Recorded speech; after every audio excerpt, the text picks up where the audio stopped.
senhor como padre tem que celebrar uma missa por dia. Certo. O senhor como ex-padre, o senhor vai à missa uma vez por semana? Não. Porque a obrigação do cristão, obrigação entre aspas, do cristão, é você cultuar a Deus uma vez por semana. Como então é o domingo, o dia de folga do trabalho, hoje não mais o é, né?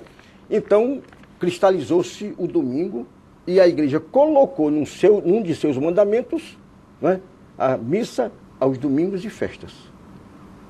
O mandamento de Deus não diz que deve ir à missa ao domingo, deve cultuar a Deus. Certo? Aí então, como não há possibilidade de todo mundo ir à missa aos domingos, você pode cumprir o seu preceito no dia da semana. Por exemplo, a Marinha. A Marinha tem a sua Páscoa e a sua missa, que não é domingo. E a Páscoa que não é no dia da... E vai até mais adiante. Por quê? A igreja pode, então, autorizar. Por quê? Porque não é uma obrigação bíblica, é uma obrigação eclesiástica. Desculpe, padre. Desculpe, professor. Mas eu não perguntei, não foi isso não. Eu perguntei se o senhor continua confessando, se comungando, se confessando, e indo à missa. Certo. E às vezes até pregando, quando o colega é da gente, ele chama para fazer a pregação. Aí nós vamos ao púlpito pregar. Quer dizer, a minha saída, Lúcio, não foi um problema de fé. Foi um problema de administração. Correto? Administração de vida. Não, administração eclesiástica. Quer dizer, o bispo não achou bom o meu trabalho. Eu digo, bom, se o meu trabalho não é bom... Quer dizer, um problema de ordem administrativa política. Isso, pronto. Se o meu trabalho não serve, então eu vou procurar outro local que sirva. Aí eu pedi a dispensa para consciência, porque há os que dizem, não, eu não pedi para entrar, o Papa também não vou pedir para sair. Mas é questão de consciência. Aí eu pedi para sair dentro do normal, para não criar problema pessoal. Aí vou à missa dominical, tranquilo, né? Quando tenho uma vontade, hoje não estou com vontade de ir, eu não vou. A minha confissão pascal, que é uma obrigação de confessar-se uma vez por ano, né? Pela igreja, né? E pronto. E depois você, Lúcio, que vive uma vida dentro do... Eu digo assim, o que eu era celibatário, sou como casado. Pronto. Lá eu não comia no prato, aqui eu como no mesmo prato. Quer dizer, eu sou um celibatário casado, porque eu só tenho minha mulher. Tá certo? Sim. Agora, quer dizer, pelo deduzindo aí, pela sua explanação, o senhor se considera que continua sendo um bom católico? Sim, acredito. Dentro dos limites da pessoa humana. Eu tenho um trabalho reduzindo os 10 mandamentos para 4. Porque tem mandamentos que se chocam. Isso. Não desejar a mulher do próximo. Isso. São pensamentos perfeitamente dispensáveis, né? Não cobiçar as coisas alheias. Não jurar seu... cobiçar a coisa... Não desejar a mulher do próximo, não cobiçar as coisas alheias, se brigam entre si, né? E tem uns que são pouco esclarecidos, né? Por exemplo, o meu mandamento é indiscutível, né? É amar a Deus sobre todas as coisas. Segundo, não jurar seu santo nome em vão. Quando é que a gente jura o santo nome em vão? Eu acho que isso aí tem que haver uma mudança. O senhor concorda aqui com esse católico, talvez não tão bom quanto o senhor, mas... Eu acredito ser tão bom que quanto presta eu. sua condição de católico. E às vezes vocês são melhores do que a gente. Tranquilo? Tranquilo. Por isso é que nosso Senhor disse que o grande mandamento está só nisso. Os 10 se resumem a 2. Amar a Deus e amar o próximo. Acabou-se. Amar a Deus sobre todas as coisas, e amar o próximo si mesmo. Porque ninguém pode ser mais próximo do que si próprio. Sim, porque se ama ao próximo, a pessoa não Você rouba nem mata. Faz aquilo. Nem deseja a mulher do próximo. Afirmativo. Só que está longe, né? Bom, o senhor é professor, não é de teologia, é? Não. Claro, sou formado em teologia, formado em filosofia, formado em letras e com especialização em tecnologia educacional. Agora, eu sou professor de língua portuguesa, fui professor de língua portuguesa na UEST, né, na nossa universidade, na Marinha, no Colégio Militar e na Escola Técnica Federal do Ceará. E na faculdade eu dava aulas também de latim, de língua latina, né, porque a língua latina não é importante para você saber português, porque a língua latina é uma língua de cultura clássica, como a grega. também que eu sou formado. Então, havia naquele tempo, hoje, mais um pouquinho diferente. Mas naquele tempo havia o latim e a gente dava aula de latim. O senhor tem uma ligação futebolística? Pode falar nisso? Eu acho que não devia, não. Mas como porque o time está de baixo? É. O time está na terceira divisão? Pode deixar. O time está na terceira divisão. Com um pé lá e um pé aqui. Mas que time é esse? O Ferroviário. Bom, mas o Ferroviário realmente existe ainda para valer? Existe. Não, para valer eu não digo tanto. Eu queria ir ao jogo do Ferroviário. Como é que eu faço? Onde é que ele se apresenta? Era bom quando ele era lá do Elzi Cabral, né? Nos idos de 85, que ele foi campeão, era muito bom. Agora eu acho que o problema do Ferroviário não é administração, é simplesmente falta de dinheiro e também de vitória, porque só tem torcedor, não é? Aquele que vê vitória. Se eu tenho um filho que vai me acompanhar, se ele vai para o estádio toda vez o Ferroviário apanha, ele não vou torcer esse time. Não vou.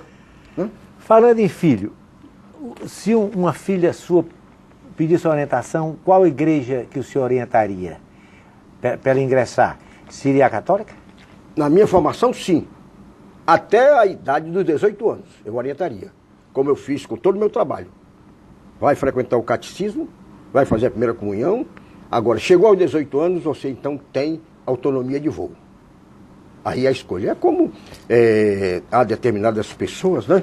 Em que você está numa ânsia, numa dúvida, e começa a pesquisar, porque não tem igreja que leva para o caminho do bem, não é má.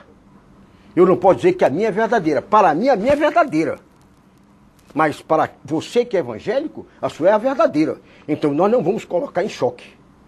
Aí eu digo que você cumpra a sua, que eu cumpra a minha, e PT saudações. Eu acho que na casa do Pai há muitos caminhos para chegar. Quer dizer, a Igreja Católica não é dona de Jesus Cristo, não. Ela procura propagá-lo e propagar a sua mensagem. Por que ele é diferente de Confúcio, de Buda? Porque a mesma pregação de Buda e de Confúcio, ele fez, Jesus Cristo. Com a diferença de que a tradição diz que ele ressuscitou, e nós acreditamos. Então ele mostrou a sua divindade. Por isso nós cremos nele como Deus, e não como um grande personagem do mundo, como foi Buda, como foi Confúcio, Mahatma Gandhi, etc.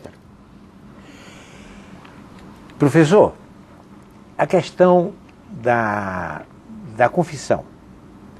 O padre não pode delatar a confissão.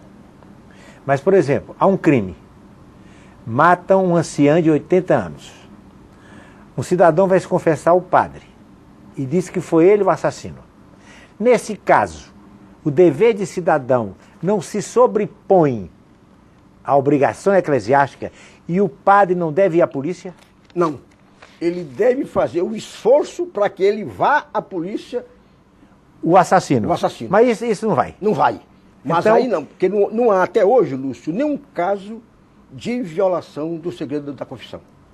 Mas professor Cajuás, mas o assassino está solto, pode voltar a matar. Pode. Então o padre vai assistir isso em benefício de uma tal exigência do Vaticano? Não, de uma exigência de uma coisa maior que é o sacramento. Porque se isso acontecer, o sacramento cai. Pronto. E ele vai acular até num descarrego, digamos, de consciência. Porque ele sabe que, na realidade, ele não pode ser traído. E você sabe que antigamente a confissão era o divã dos psiquiatras. Não havia psiquiatria, não havia de maneira nenhuma. Você ia para a confissão para descarregar a sua consciência que estava pesada. E aí, então, o problema é convencê-lo de fazer ele próprio a sua declaração. Hoje não, hoje tem psiquiatria, tem não sei o quê, tem não sei o quê. Mas antigamente não, era o confessionário, porque ela tinha certeza, a pessoa, de que ali entrava num túmulo e acabou-se. E não há na história da igreja, nem há cinema, há filmes, mas na história da igreja, nenhuma declaração do segredo confessional. Mesmo a gente que deixe o celibato. Certo? E como é que o senhor vê hoje, na qualidade de professor, naturalmente, o ensino brasileiro, a educação no Brasil? É com tristeza, Lúcio, que eu afirmo isto. A educação, o ensino brasileiro está na UTI. Porque há alunos que terminam o primeiro grau, o fundamental, e ainda não sabem ler. Isso é que é triste. Porque você, antigamente, depois da alfabetização, você terminava o primeiro, segundo ano, já sabia ler. Hoje o aluno não sabe ler. Aí você vê o descalabro no vestibular. Que através do Enem procuraram agitar uma coisa ou outra, mas o Enem parece que piorou. Piorou. Então, eu acho que tem que haver uma reformulação do ensino brasileiro. E a gente vê o nível dos profissionais que saem hoje em dia. Não sou saudosista. Nós temos hoje a tecnologia muito maior do que no nosso tempo. Para a gente fazer um exercício para a sala de aula, você tinha um mimeógrafo. A tinta se sujava toda. Hoje não. Você já leva, sai bem direitinho, você leva uma parafernália imensa para o progresso do ensino. Mas isso parece que atrapalhou. Porque também há muitos colegas nossos que levam o material tecnológico, em vez de levar simplesmente tópicos, vai ler o que está no aparelho. E não é aula. Aí então é melhor ler em casa ou então ler no livro. É mais confortável ser o pastor ou fazer parte do rebanho? Eu acho que é mais fácil fazer parte do rebanho. Pronto. Porque você vai ser orientado.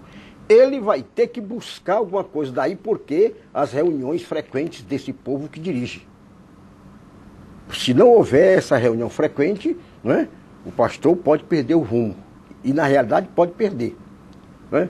Eu tinha, no nosso tempo de seminário, isso era em 1956, no tempo do padre Josefino Cabral, que foi reitor do seminário por muito tempo, ele dizia que quando o padre deixa de rezar o breviário, que antigamente havia a obrigação de rezar o breviário diariamente, durante o dia havia aquelas horas, começava de manhã com a oração da manhã, não eram as matinas, depois tinha a prima, tinha a tércia, tinha a sexta, tinha a noa e as vésperas para santificar o dia. Hoje então, a turma se envolve tanto em tanta coisa que às vezes até se esquece. Aí ele dizia, quando o padre deixa de rezar o breviário, ele começa a abrir a bragainha. Por quê? Porque aí falta sentido da espiritualidade na vida dele. O senhor falou na sua felicidade matrimonial, mas o senhor não seria, admite que não seria feliz se não amasse sua mulher, e se ela não amasse? Também. Então eu lhe pergunto, a igreja já estava na hora de abdicar da tal indissolubilidade da união matrimonial e permitir o divórcio? É um caso muito sério porque não vai resolver o problema. Se aconteceu agora, vai acontecer depois. E se acontecer depois, é outra família. E aí a família se multiplica. Então, é como dizia o Papa, pelo fato de ele ser divorciado, ele não está afastado, porque Deus também olha para ele. Então eu acho que não é isso. Acabar com o celibato resolve? Não, não resolve. Então é da liberdade. Você quer ser padre casado ou quer ser padre solteiro? Se você for padre solteiro, você pode subir ao episcopado. Se você for padre casado, você não vai subir ao episcopado. Então não é o celibato que vai acabar que resolve.